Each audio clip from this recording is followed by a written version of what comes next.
The alien flagship Vorith Prime floated in the silent darkness, its hull glowing faintly under the cold light of a distant star. The crew stood tense on the bridge, eyes locked on the holographic projection in front of them. In the center of the display was a single human warship, drifting in the void. It looked damaged, its hull scorched, its engines dead. No movement, no power, no sign of life.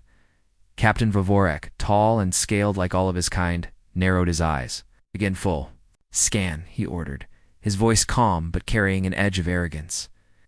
"Let us see what trick the humans think they can play today." The scanning officer tapped on glowing runes, and a low hum filled the bridge as the ship's deep sensors reached out across the black. Lines of data began to scroll across the projection. Thermal readings, power output, structural damage. At first, everything matched what they expected. The human vessel appeared crippled. Its weapons were cold. Its reactor was silent. But then the readings began to shift. "Captain, something is wrong," the scanning officer muttered. "Power readings are inconsistent. One moment, almost nothing. The next, a spike, and then gone again." Vorok leaned forward. "Faulty instruments?" "No, sir. The readings are real, but the fluctuations, they are unnatural. No ship should be able to hide energy output like this." The bridge crew exchanged uneasy glances. Humans were known for their stubbornness, their unpredictable tactics. But this was strange. The officer adjusted the scan focus. Pushing deeper into the hull, the view on the hologram shifted, revealing the internal structure of the human ship. It should have been simple crew quarters, command deck engineering. Instead, there were vast, empty sections where rooms should have been, huge hollow spaces like cavities running through the center of the vessel. "Why would they leave so much unused space?" another officer asked. Before anyone could answer, the scan highlighted another anomaly, a cluster of signals deep inside the ship. Dozens of heat signatures, flickering like candle flames, but moving in strange patterns. Too many for a normal crew, and too erratic to be machines. The scanning officer's scales paled. "Captain, crew count is inconsistent. Every time the scan runs, the number changes, sometimes 30, sometimes over 200, and sometimes 0. Vorok frowned, his tail curling behind him. "That is impossible," the officer swallowed. "It gets stranger. There is something in the center of the ship, a structure unlike anything in our records. The scanners cannot penetrate it. It absorbs every pulse we send as if it is drinking the energy." For the first time, the captain felt a prickle of unease. "Give me the reading." The officer hesitated, then pushed the data to the main display. Numbers flickered into view, followed by a short, cold sentence. "Unknown core detected. Energy. Output immeasurable. Recommend immediate retreat." Silence fell over the bridge. Even the steady hum of the ship seemed to fade. Retreat? Against a single crippled human ship? The idea was absurd. Vovorek forced a laugh, trying to break the tension. "The humans must have hacked the scan data. They want to frighten us." But deep down, the laughter felt hollow. The communications officer turned suddenly. "Sir, we are receiving a transmission." From the human ship, Vovorek straightened. "Put it through." The bridge lights dimmed as the transmission played. No image, only sound, a voice, low and calm, speaking in perfect Viarathi language. "You are trespassing. Leave now." That was all. No threats, no demands. Just that simple statement. Vorak's jaw tightened. "Power weapons. Prepare to board. I want that ship taken apart." As the alien fleet moved into formation, the scan operator continued to watch the readings. His claws tapped nervously on the console. There was something else. A faint distortion in the space around the human vessel. At first he thought it was interference from their own scanners, but the distortion grew stronger, bending the surrounding starlight. "Sir, space around the target is unstable," he said quietly. "Something is moving." The captain didn't reply. His eyes stayed on the drifting human warship, dark and silent against the stars. It looked like prey. But something deep inside him whispered a warning, the kind of warning his ancestors might have felt when staring into the eyes of a predator pretending to sleep. Somewhere inside that ship, something was awake, and it was waiting. The Vorith fleet closed in, their weapons charged, their confidence high. None of them noticed that one by one the distant escort vessels on the edge of their formation had gone completely silent. No signals, no lights, no trace. And still, the human ship drifted, as if nothing at all had happened. The Vorith fleet moved into attack position, their warships surrounding the lone human vessel like a pack of predators circling wounded prey. On the bridge of Vorath Prime, Captain Vorak watched the holographic map as bright icons marked his ship's locations. The human ship sat in the center, unmoving, silent. "Hold fire," Vorak commanded. "We take it intact." From across the bridge, the communications officer looked up. "New orders from High Command, Captain. Direct transmission from the Council." Vorak's eyes narrowed. "Read it." The officer hesitated, as if the words themselves were strange to say. "Destroy the human ship immediately. Leave nothing." Murmur rippled through the crew. Vorak's tail twitched in annoyance. "High Command fears a single vessel?" "It is not fear, sir," the officer replied. "It is urgency. This ship is linked to something called Protocol Hammer." The name meant nothing to Vorak, but the way it was spoken made the bridge feel colder. Across the void, in the heart of the human vessel, Commander Rain stood in the dim light of his bridge. The ship's systems were quiet, the weapons offline, just as planned. A faint vibration thrummed beneath his feet, the steady rhythm of the countdown. He glanced at the timer, 1 hour 37 minutes and 12 seconds remaining. All he had to do was keep the aliens busy until then. His crew was scattered in hidden positions throughout the ship. Every one of them knew the risk. None of them expected to survive. On Vorath Prime, the boarding officer approached the captain. "Shall I prepare the strike teams?" Vorak nodded. "Do it. Use stealth craft. I want no damage to that hull." As the boarding craft detached from the fleet, their sleek forms gliding silently toward the human vessel, the scan operator frowned at his console. "Sir, our navigation systems are flickering, brief jumps in position data. Could be a sensor." "Glitch, fix it," Vorak said sharply. The boarding craft drew closer. Then, one after another, their pilots began reporting. "Things? This is Shuttle 1. My lights just dimmed. All systems still operational, but I swear I just heard something. Shuttle 3 here. Sensors are picking up phantom readings. Shapes moving outside the hull, but there's nothing. There. This is Shuttle 5. I just saw a fire. For a second, it was inside my cockpit, then it was gone." The reports grew more frantic.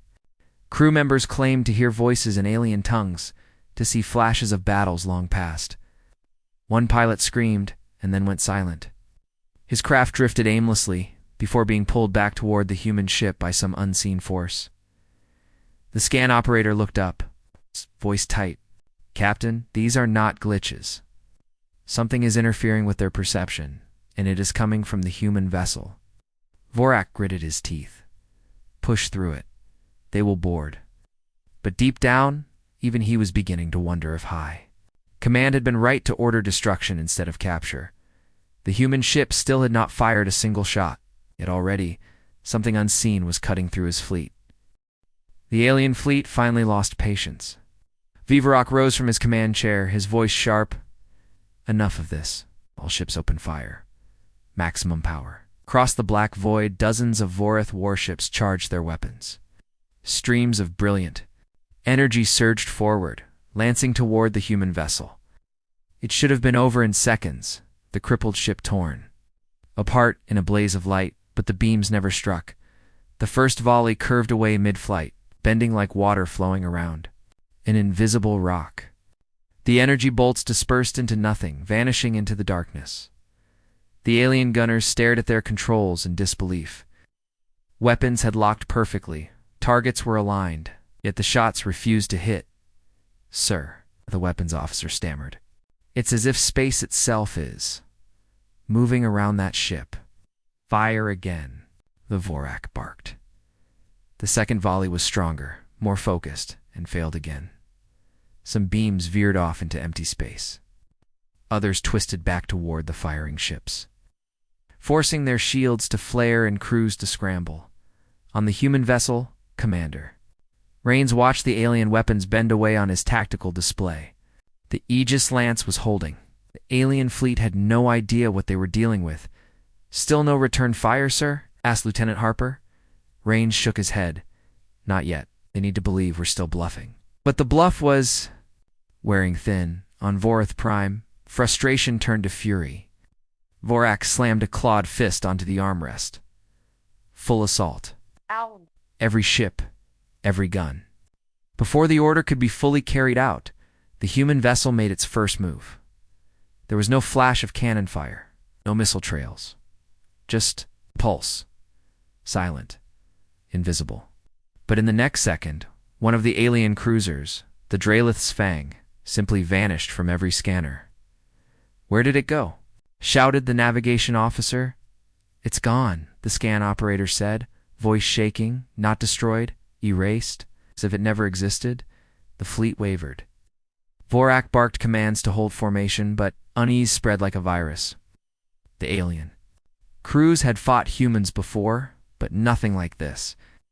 Ships could be damaged, crippled, even vaporized, but not removed from reality. The human ship sent its first transmission since the warning. The voice was calm, unhurried, and chillingly certain. "This is your one and only warning." Vorak bared his teeth. "Ignore it. We finish this now." But even as he spoke, another alien ship vanished. Then another. Debris, no light, just nothing. And the human vessel still sat there in the dark, motionless, as if it hadn't moved at all. Panic began to seep through the Vorath fleet. The bridge of Vorath Prime buzzed with frantic voices as more reports came in. Ships weren't exploding. They weren't breaking apart. They were ceasing to be. No wreckage, no distress. Signals, no lifeboats. It was as though reality itself had swallowed them whole. "Identify that weapon." Vorak snapped, his tail lashing behind him. The scan officer's claws trembled over the controls. "Sir, I cannot. There is no energy signature before the disappearances, no projectile, no beam. It is impossible." "It is not impossible," Vorak growled. "It is human trickery. Track it. Find its source." But deep down he knew this wasn't just a weapon. This was something far older, far stranger. The human ship was not fighting in any way the Vorath understood. Inside the human vessel, Commander Rains stood before a glowing control sphere. The heart of the Spectre lance. Thin arcs of light danced across its surface. Each arc representing a locked target. The weapon was ready again. "2 more ships marked," reported Harper. "Hold them for now," Rains replied.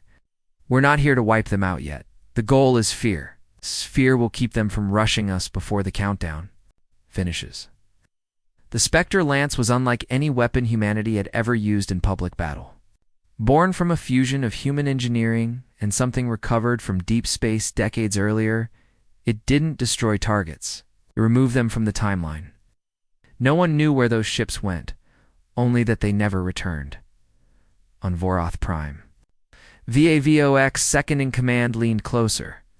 "Sir, perhaps we should consider disengaging. We cannot fight what we cannot see," Vorak hissed. "If we retreat now, High Command will execute us before the humans ever could." He turned to the boarding officer. "Prepare another team. This time, load heavy disruptors. I want that ship's core in our possession." Within minutes, new shuttles launched, racing toward the silent human vessel. They moved cautiously, scanning every centimeter of the void between them and their target. First all seemed quiet. No distortions, no strange visions. Then the whispers began. At first faint, like voices far away, then louder. Alien crew members clutched at their helmets, reporting sounds of screaming, weapons fire, names they had never heard before. One pilot swore she could see a battlefield outside her cockpit burning cities. Human soldiers walking through flames. By the time the shuttles reached the human hull, 3 crew members had gone completely silent, their eyes wide and empty, and, all the while, the Aegis lance floated without a flicker of light. Waiting for the moment the aliens would step inside. The alien shuttles latched onto the human vessel's hull with a dull metallic thud. Magnetic clamps sealed in place and cutting. Torches hissed to life. Sparks sprayed into the void as boarding teams carved through the Aegis lance's armor.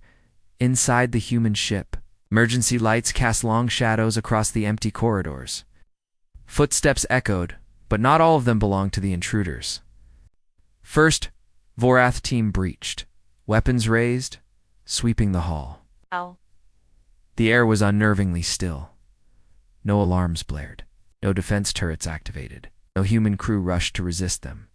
Clear, one soldier called. Move deeper, the squad leader ordered. We secure engineering first. They advanced slowly, their boots clanging against metal grates. Then one soldier at the rear froze. Captain? Where's Varric? The squad turned. A moment ago, Varric had been there. Now nothing. Lay on the floor where he'd stood. Check comes, the leader barked. But the cum channel was dead, only a faint hiss of static in the shadows above. A faint shape moved too fast to see clearly. The second boarding team entered from another airlock, their path leading them toward the ship's crew quarters. They found doors sealed shut with strange markings scratched into the metal. The symbols were unfamiliar, spirals, jagged lines, almost like claw marks. Recording this, one soldier muttered. Aiming his helmet cam, they forced one door open. Inside was a mural painted across the wall, alien worlds burning under a red sky. Cities crumbled, oceans boiled, and above it all, a black shape loomed. Its outline eerily similar to the Aegis lance. Before they could study it, the temperature in the room dropped sharply. Frost began to spread across their armor. Visser fogged over completely, and when he wiped it clear, he saw a figure standing in the corner, a human. Pale and silent, staring at him. Identify yourself. The soldier shouted. The figure smiled. The lights flickered. When they came back, the human was gone. So was the soldier who had spoken. Meanwhile, the first team finally reached what should have been the engineering bay, but instead of engines, they found a vast, empty chamber. In the center was a single metal chair facing a large display screen. The screen flickered to life, revealing the face of Commander Rains. His expression was calm, almost amused. Behind him, the ship's main console displayed a massive countdown. Timer, 0 hours, 59 minutes, and 8 seconds. Welcome aboard, Rains said softly. You have just under an hour to decide if you want to live. The boarding teams froze, every instinct screaming at them to get out, but the airlocks behind them had already sealed. Shut. Vorac's claws dug into the armrest of his command chair as the feed from the boarding teams came through. Static rippled across the images, but what he could see made his scales crawl. Empty corridors, flickering lights, team members vanishing. Without a sound, now that human officer, calm, smiling, speaking as if he were the one in control. Get them out of there. Vorak barked. We can't, sir, the boarding officer replied, voice tight. All extraction paths are sealed. Airlocks will not respond to remote override. The bridge crew worked feverishly, sending code after code to the sealed doors. None worked. The human ship had locked its prey inside. Inside the Aegis lance, Commander Rains stepped forward on the screen. The faint hum of the ship's mysterious core thrumming behind his voice. I know you think this is about capturing a warship, he said. It's not.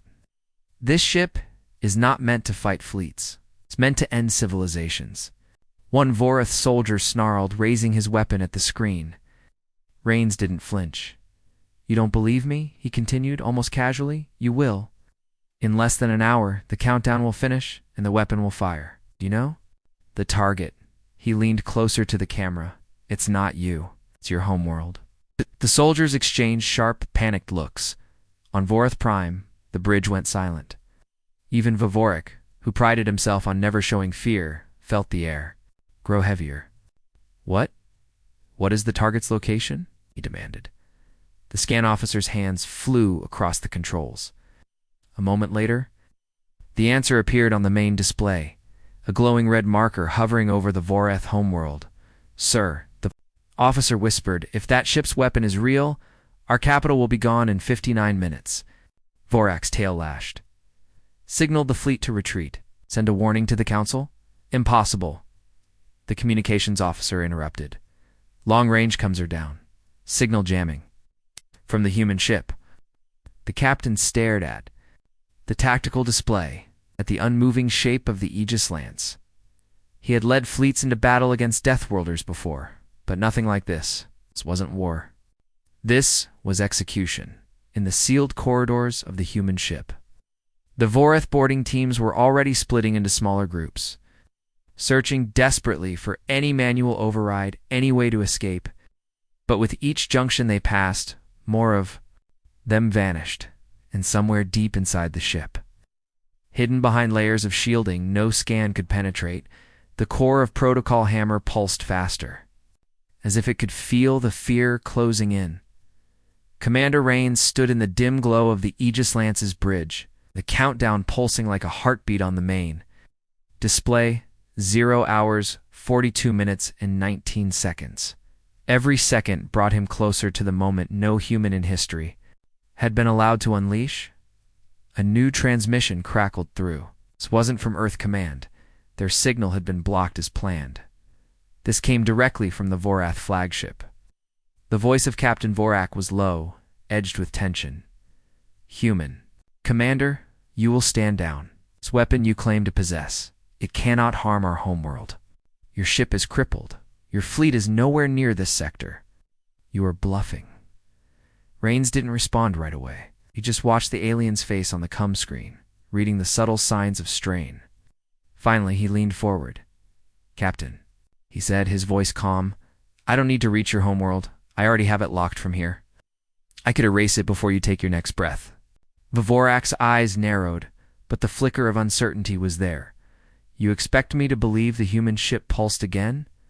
Outside, a ripple passed through the void, barely visible, but strong enough to set the Vorath fleet's sensors screaming with proximity alerts.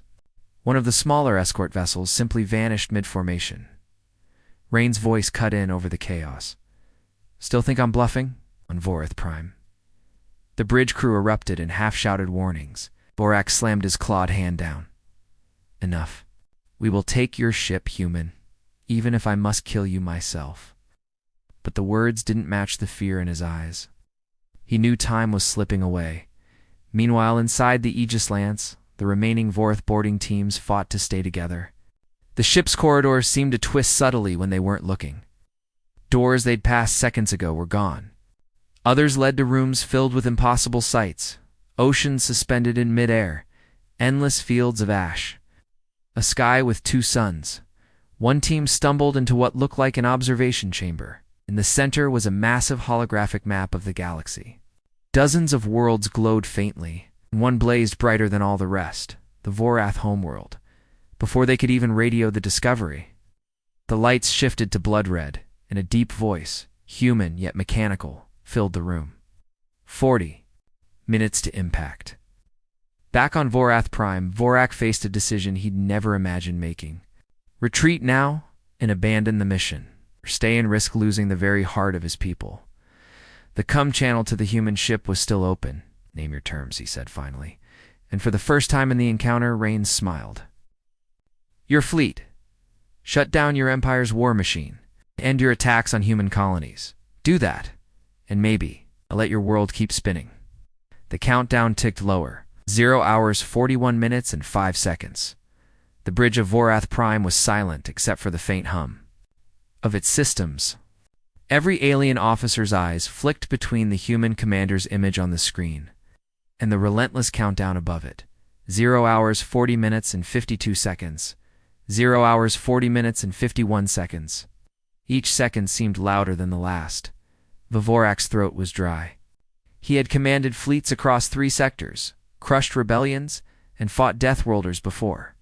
But never had he faced an enemy who could erase a world without firing a single visible shot. He knew his crew could see it, the uncertainty in his stance, the weight in his voice. You expect me to lay down the might of the Vorath Empire because of a number on a screen? Vorak said, trying to steady himself. Rain's eyes never wavered. That number isn't a bluff. You've seen what the Spectre Lance can do to your ships. Your homeworld is already locked in its sights. When the timer reaches 0, it won't matter how many fleets you have. On the Aegis Lance, the core chamber pulsed faster, arcs of unnatural energy crawling across its walls. It was not entirely human technology, and even Rains didn't fully understand the entity that powered it. But he knew one thing. It worked. In the human ships sealed corridors, the Vorath boarding teams were dwindling. They hadn't been attacked in the conventional sense. They had simply been taken.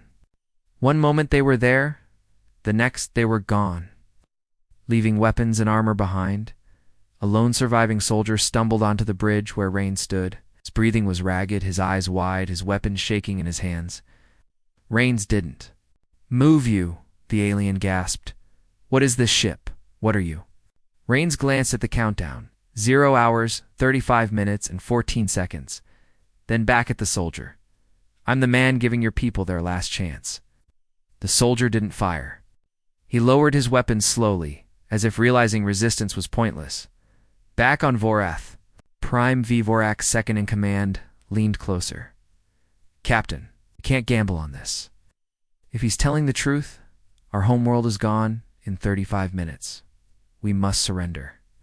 The word tasted like poison in Vorak's mouth, but an image of his home city, his family, filled his mind. Slowly, he gave the order. "Transmit to all ships. Stand down. Power down weapons. Signal surrender." A murmur spread across the Vorath bridge. Rains watched the shift in the fleet's formation as weapons went dark and engines throttled back. The cumlight blinked confirmation of compliance, the human. Commander leaned back in his chair. "Wise choice, Captain. You've just saved billions." The countdown froze at 0 hours, 33 minutes, and 47 seconds. The Aegis Lance's core dimmed, strange energy sinking back into silence. As the human ship turned away and prepared to vanish into the void, Vorak stared after it, his claws flexing. He knew this wasn't the end. The humans had shown a weapon that could bend reality itself, and they had chosen to spare the Vorath. That, he realized with a cold shiver, meant only one thing. They were never bluffing. And the next time, they might not stop.